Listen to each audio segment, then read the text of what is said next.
Time Warner Cable is pleased to be an underwriting sponsor for Carolina Week. Coming up on the October 22nd edition of Carolina Week. I'm Chris Neal, and I'll show you why the Tar Heel State might actually turn blue in this year's election. Some local residents say where they live really stinks. In sports, can the Heels get back on track against Boston College this weekend? Weathercaster Corey Davis is here with your Carolina Week 4-day forecast. All that and fantastic fun at the fair. Carolina Week starts right now.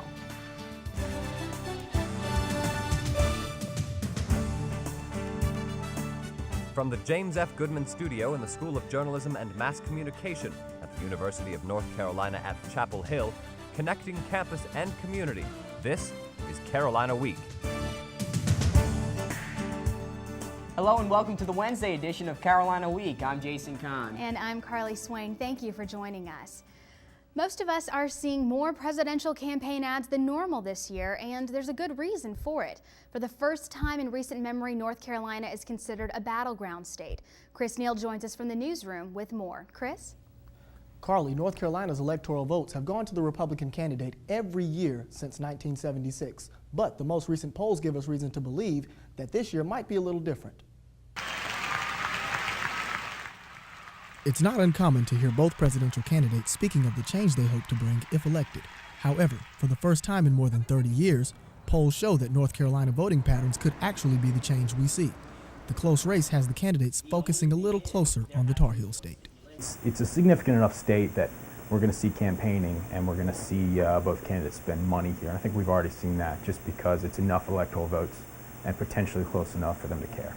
You've seen Sarah Palin, you've seen John McCain actually come to North Carolina, having to defend North Carolina for the first time in 30 plus years.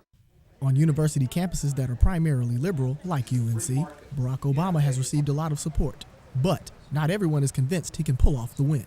I think McCain is the better candidate than Obama for North Carolina because his policies stand for what North Carolina has traditionally stood for. With there being about 8 military bases in the state and John McCain being a veteran, I still think the chances are pretty good that a Republican will win this state.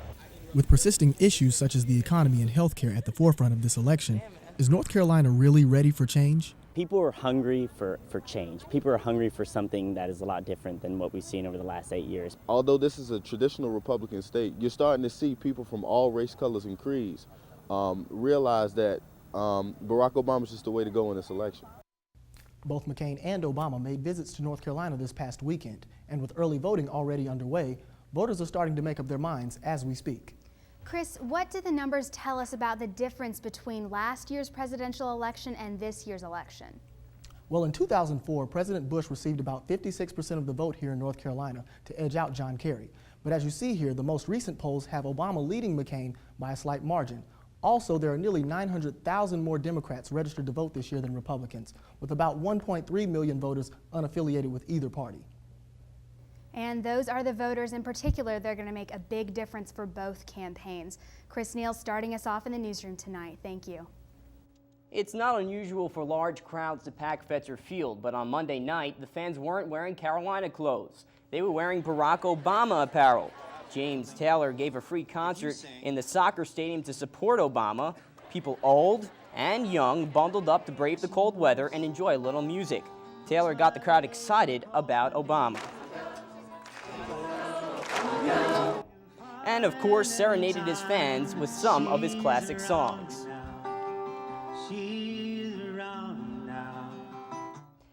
If you've already decided who you're voting for, and you're registered in Orange County, you can vote any day between 9 and 4 at Moorhead Planetarium. Voting early is more convenient because there are no on-campus polling places for the general election on the 4th.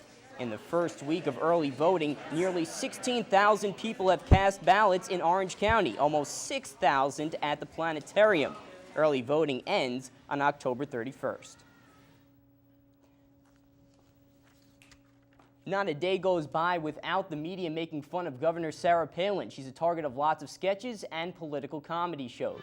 She's often presented as an inexperienced candidate and a poor debater.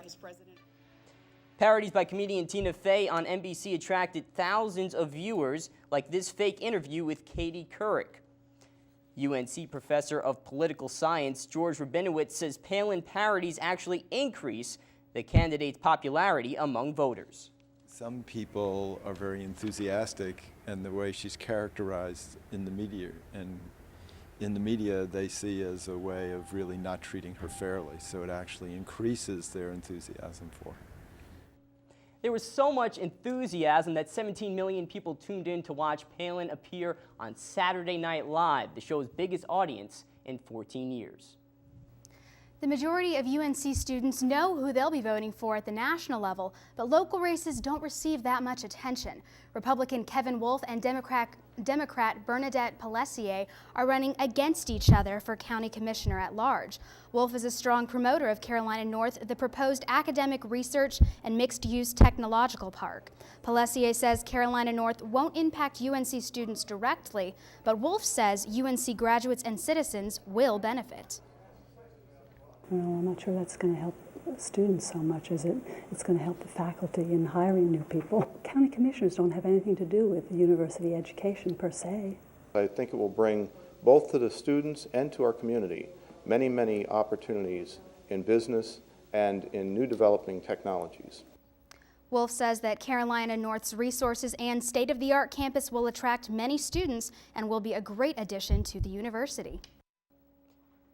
Our sudden financial panic, known as the crisis of confidence, could be the cause for the downward spiral of the economy. Motley Fool co-founder David Gardner says our careless buying of real estate is partly to blame. The other problems? We're doing less buying in the stock market, and the banking sector for a long time wasn't refusing many of our loan requests. But Gardner says big companies will put banks back on their feet. Those companies will recover faster, and in fact, those are the companies that'll start buying out other companies. The ones that are failing but still have some value. And we're already seeing that in the banking sector, certainly. Gardner says people should stop obsessing about the negatives because there's more upside than we think, such as our expanding developments in technology. Despite a struggling economy, some UNC workers are about to get an unexpected pay increase. About 290 workers of the lowest paid workers will get almost $5,000 more than their current yearly salary. About 230 of these are housekeepers, and others, like grounds workers, will also benefit. The new minimum salary for full-time UNC employees will rise to $25,000. University officials say Carolina has to stay competitive on the local labor market. Regardless of the economic situation, we still need to be competitive and retain the employees that we have. So that's still very important for us. That doesn't go away because of economic conditions. The university has an existing pool of money set aside to deal with salary adjustments, so the economy won't have an effect on that. Graduating students are concerned about their financial future and securing a job in the deteriorating job market. This is why the Educational Testing Service is pushing students to take the graduate record examination, even if they weren't originally planning to go to graduate school. Officials say current students should do well because they're accustomed to studying and taking tests. Sophia Saldona has already made the grad school decisions and is signing up for the GRE. I decided to go to grad school because I knew that without getting my master's degree, I wasn't going to be able to get a well-paying job. For the 10-year period ending in 2007, nationwide applications for graduate school went up an average of 3% per year. We don't have the 2008 numbers quite yet.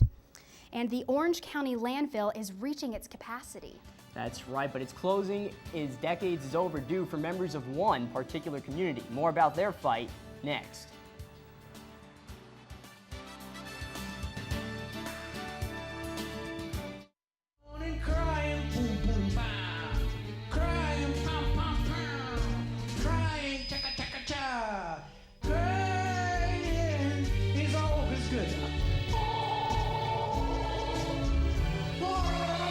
It's easy to tell if you've had way too many. But what if you've had just one too many? Buzz driving is drunk driving. Let's go, man.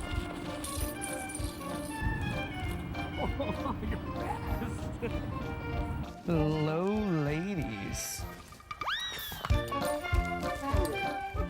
Can you imagine your life without animals? Here at the Durham Animal Shelter, we can't. So come see us. Your new best friend is already expecting you. Let's give it a shot. You can do it this time. I gotta get a real dog. We throw stuff away every day, not thinking twice about where it goes. Hillary Schrantz explores what it's like to have the local landfill just beyond your backyard. Last year, 86,000 tons of garbage went into the landfill, a foul reality for the Rogers Road community. Fifth-generation Rogers descendant Niloa Jones' property line rests roughly 150 feet from the landfill. We hesitate to have people come over for outdoor events because we can never be sure of whether the stench, so you can't make plans, okay, you can't make plans. But where exactly does this smell come from?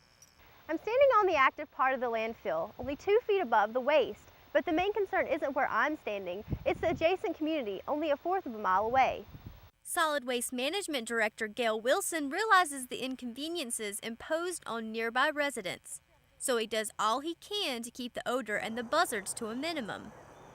We pick up litter on Eubanks Road 3 times a week. I've had many comments that say Eubanks Road is the cleanest road in the county.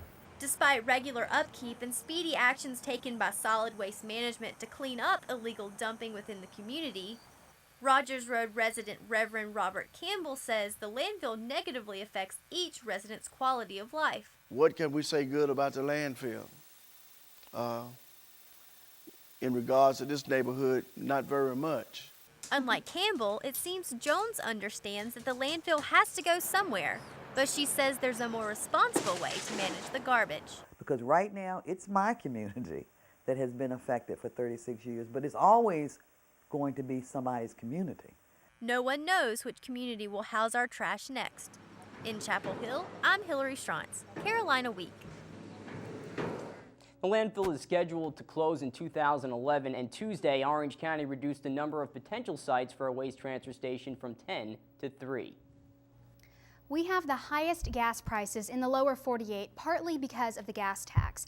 Researchers are looking at alternate ways to raise money for road improvements, and they're paying drivers to participate. They'll use data from a 10-month study to help decide whether charging drivers by each mile they drive, instead of taxing the gas they buy, is fair and practical. President of Innovation Management Kevin Leibel says now's the time to research alternatives for funding road work. I know it sounds a little strange because, we're so used to this idea that you pay for gasoline and the gasoline is sort of like your tax for the roads. But in the future, there might be a better way, and so that's what this test is all about. Innovation Management is still looking for college students to participate in the study. To find out how to sign up, go to our website, carolinaweek.org. And the Quad is often a site for debate, and that was certainly the case earlier today, spurred by pictures just like these, which depict unborn and aborted fetuses. Pro-life groups argue that the general public should see these images, while pro-choice groups believe the photos are propaganda. Students wrote their thoughts on the free speech board and had opportunities to debate with representatives from both sides. Each year at this time, seniors decide what their gift to the university will be. This year, instead of giving a physical gift, seniors will be able to donate any amount of money they want to any campus organization they choose. This gives students up to 7,000 options. But if seniors don't have a particular cause in mind, the senior campaign encourages donating to the Eve Carson Memorial Scholarship Fund. Senior Marshal Kate Littlefield says she gave to a cause close to her.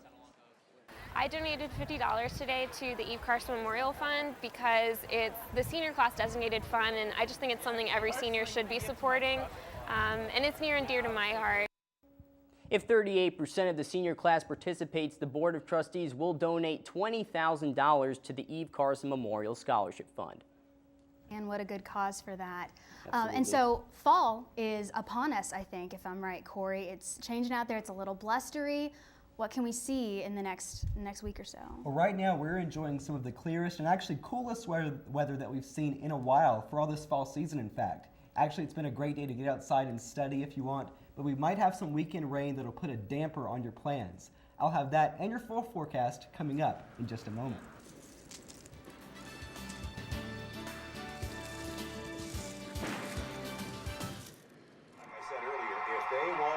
Come on, on, come on. And it's a block. What? What kind of kick was that? You've got to be kidding me. Hey, hot shot. Sounds like you know a lot about the game. You should put that to use. Come on, let's go take a jog. There are plenty of ways that you can volunteer in your community. Just figure out what you like to do and pass it on to others. And you know what? You can have a lot of fun doing it, too. Pick those knees up. Keep going. Pick those legs up. Let's go.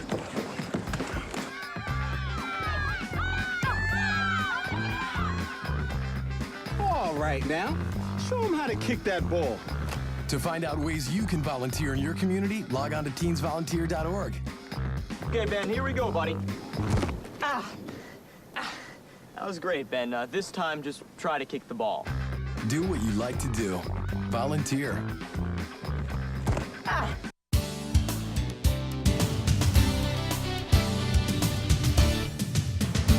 Welcome back to Carolina Week. I'm forecaster Corey Davis, and if you've been outdoors today, it's been hard not to notice those beautiful Carolina blue sunny skies overhead. You know, our clearing today was the result of a cold front that pushed through last night, and along with that front, we saw some cool temperatures today. We're actually slightly below average temperatures for this time of year. So how long will our clearing trend last? Well, we have the chance of some weekend rain in the forecast. I'll have that in your full forecast in just a minute, but first let's check out what's going on across the Carolinas. If we look at the satellite and radar map, it's really hard not to enjoy the weather that's out there right now. Staying clear from the coast all the way back through the mountains, and here in the triangle today, we've seen just a few high clouds overhead. Now our satellite tomorrow will look basically the same as this. Another clear day is in store for us. However, if we look at the U.S. satellite and radar map, you'll see that there is another system just behind this. This will be our next weather maker. It's a fairly strong low pressure system. You see the rotation with this system, and it's bringing some heavy rains and even thunderstorms out in the Midwest over Missouri. Back towards the Rockies, it's even bringing some snow. Now don't get your hopes up. We won't see any snow out of the system, and anything it brings us will be in the form of rain. Let's look at the surface map now, and you see again this low pressure system and the associated cold front. Lots of moisture with the system, but also there's lots of moisture in the Gulf with this low pressure system. Keep an eye on the system as we look at the surface map for tomorrow, and you see this system moves to the north, and also it's bringing lots of moisture with it. It'll push all this moisture up into the Carolinas, and as this cold front continues to work toward the east, it'll have that much moisture to work with to help bring us lots of rain. So what can we expect with our rain? Well, here's your rain forecast. We could see some showers through the afternoon on Friday, but we're expecting rain mainly to begin on Friday night.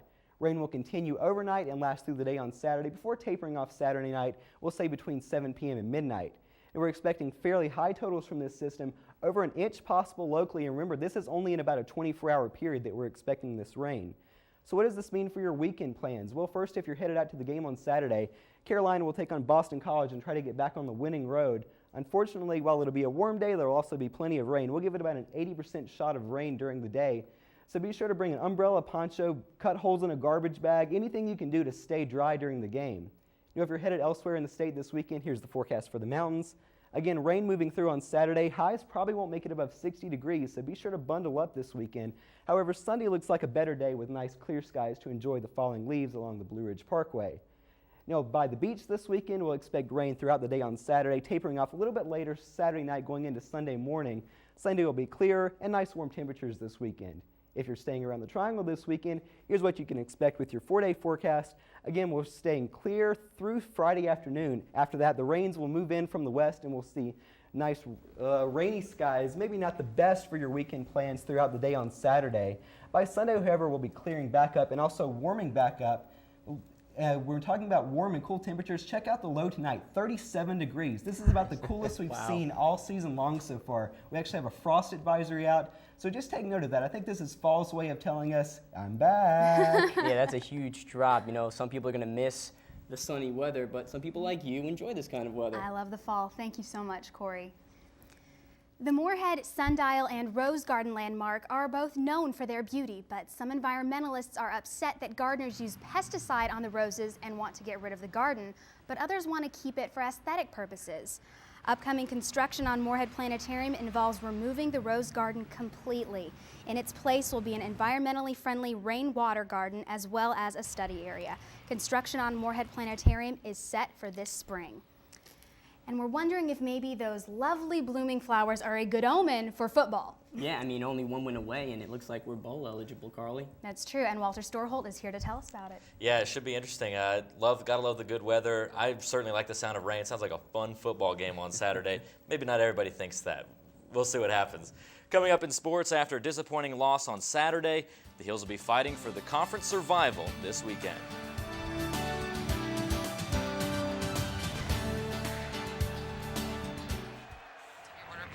Yeah. Hi, could I get a number 2 with a lemonade, please? Could you make that a number 5 and make it a chocolate shake? Number 5 with a chocolate shake. What are you doing? I'm ordering for you. No, actually, I'd like a number 2 with a chocolate shake. with a lemonade, actually. Sir, could you please stop that? I just wanted to order a number 5 with a chocolate shake. I'd really like you All to right, stop lady. Yep. I'd like you to stop it. No.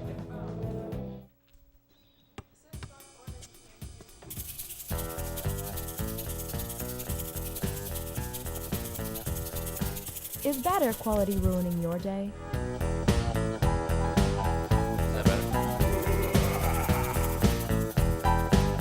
Check the Outdoor Air Quality Index before leaving home to avoid the aggravations of smog.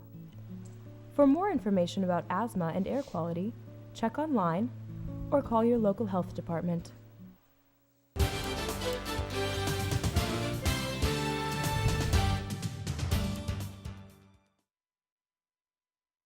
Second loss of the season, when it faces Boston College this weekend. David Berngard has our preview.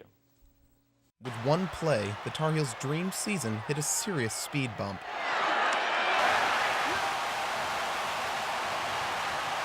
The Heels lost to Virginia in overtime on Saturday.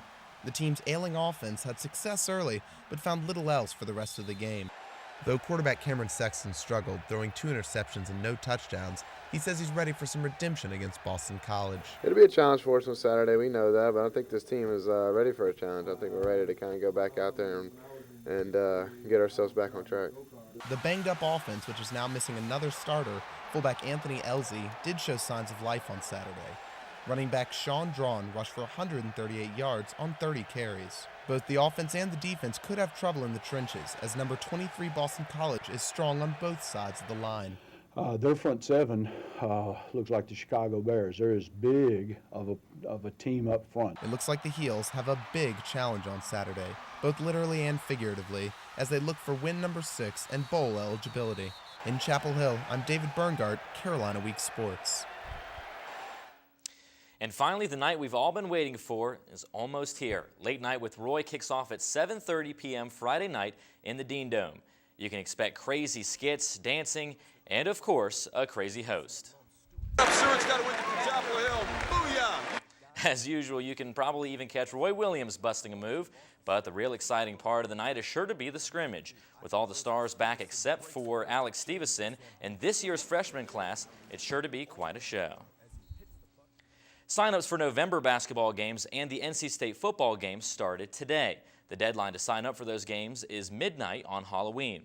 This past basketball season, every student who stood in the standby line got into the Dean Dome, but the major change this year to this year's ticket policy is that your student tickets will become invalid at tip-off. And UNC athletes aren't just great performers on the field, they also exceeded the national average for graduation success. Since 1998, women's golf, rowing, gymnastics, softball, and tennis had 100% graduate success. 6 other women's teams reached at least 90%, and the men's teams averaged 79%, which is 8 points higher than the average.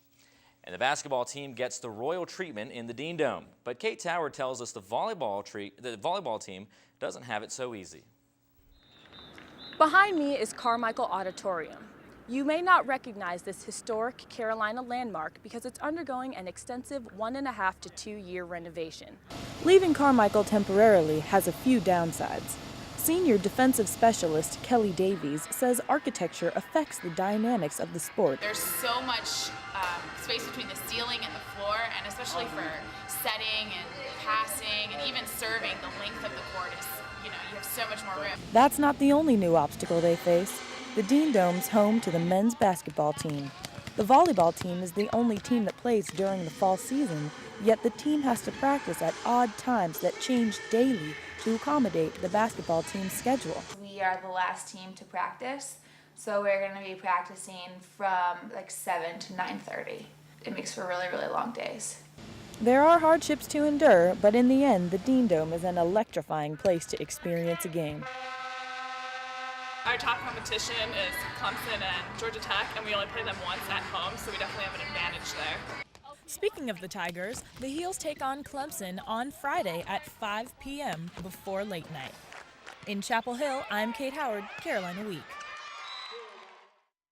Guys, so everybody should go out and support the volleyball team, and then right after that you can support the basketball teams. Should be a lot of fun. Late night always marks the beginning of the best part of the year at Carolina. Well, absolutely, and the women's basketball team will be playing in the Dean Dome as well. Very good. Thank you so much, Walter. Well, Carly, it's that time of year again. We have cooler weather, pre-holiday cheer, and of course the fair. That's right. We'll take a quick trip to see why fair workers and kids alike look forward to the festivities.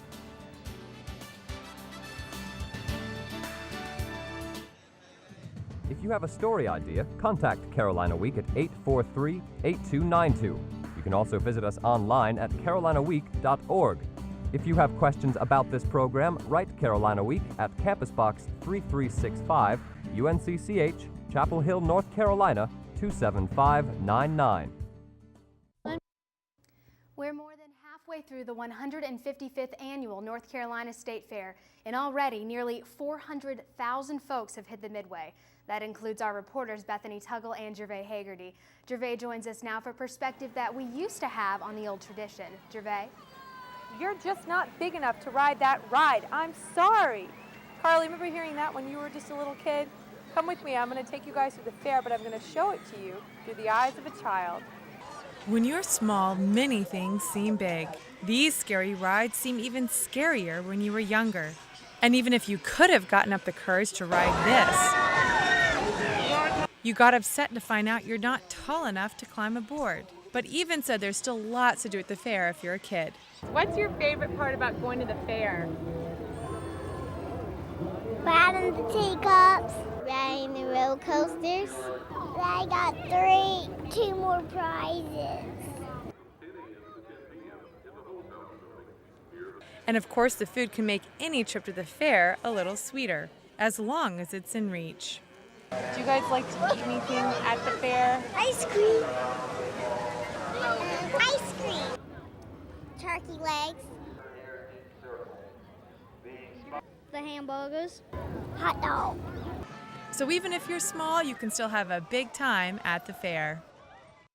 If I were a kid, I could stay here all day, but I'm pretty exhausted. But there are some people who have to stay here all day, right, Bethany? That's right, Gervais. Lots of people take the day off of work to come to the fair, but for many, this is work. Without all the people who work at the fair, the experience just wouldn't be the same. And some say they wouldn't be the same without the fair. Well, I needed a job. Back a long time ago. Well, I didn't have a job, so I needed to make some extra money.